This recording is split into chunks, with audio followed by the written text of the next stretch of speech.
Whichever way you judge me has absolutely no impact on me because I'm completely stoned. So I have not given this privilege to anybody that somebody can make me happy, somebody can make me unhappy. Any moment we could be doing something wrong, so we listen to everybody.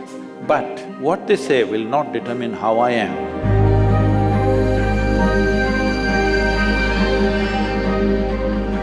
So Sadhguru, sometime back I happened to be in a situation where a friend of mine was drunk. So when she was in the drunk state, she was repeatedly saying that please don't judge me as I'm drinking, please don't judge me. It is… but she has lost her judgment, but she doesn't want you.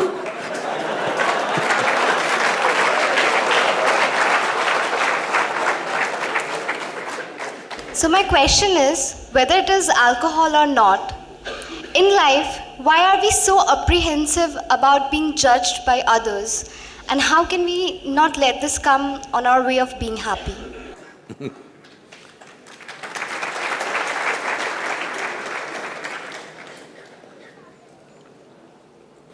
Look at me. See, I'm always stoned.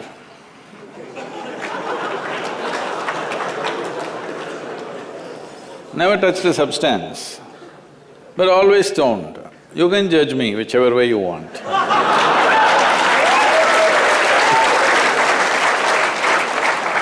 Because one thing is, I'm stoned in such a way that I have not lost my judgment at all.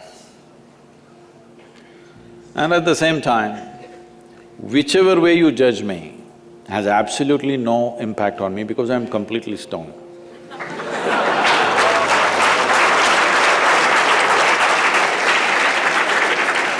Having said that, why this consumption of alcohol and drugs is growing the way it's growing in the world is, this is because the heavens have been collapsing. Yes, I was in Bangalore just 3-4 weeks ago. There were over 8,000 people doing a 2-day program with me. And just casually I asked, how many of you think you will go to heaven? Only 5 hands went up. Then I asked, are you all the hell people? No, it's just that both heaven and hell have collapsed in people's minds. This is the first time in the history of humanity that this many people in the world can think for themselves. Otherwise, your priest, your mullah, your pandit or a book was thinking for you. The first time that so many people can think for themselves. Are they thinking right, thinking wrong? There are many issues about that. But they're thinking right, thinking wrong, but they're thinking. So all illogical things are naturally collapsing.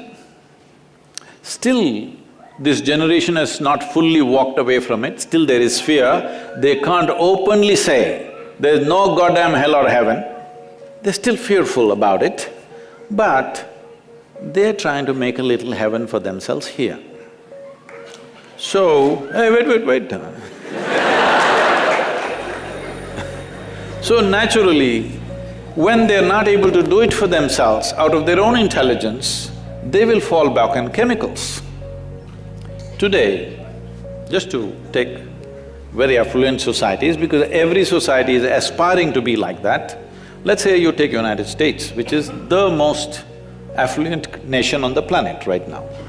70% of US population is on prescription medication. Another 30%, of course, buying it off the back streets.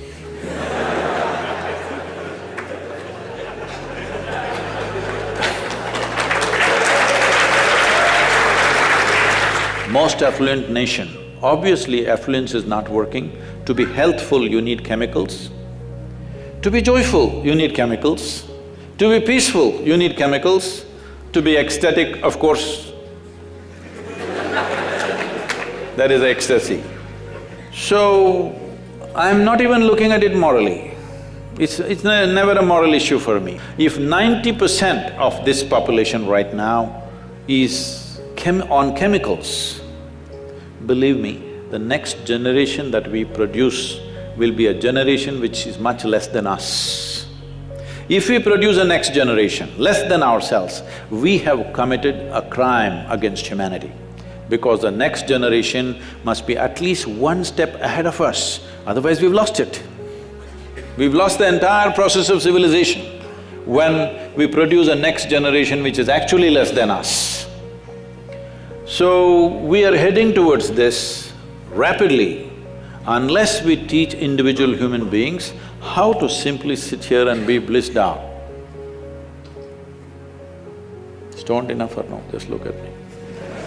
But am I conscious enough, alert enough, clear enough?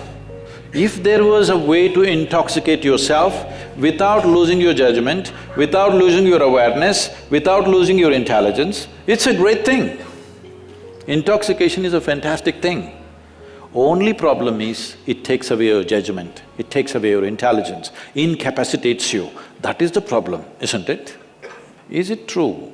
Ask anybody, you're not in the medical sciences, but ask anybody, is it true that this body here is the greatest chemical factory in the universe right now?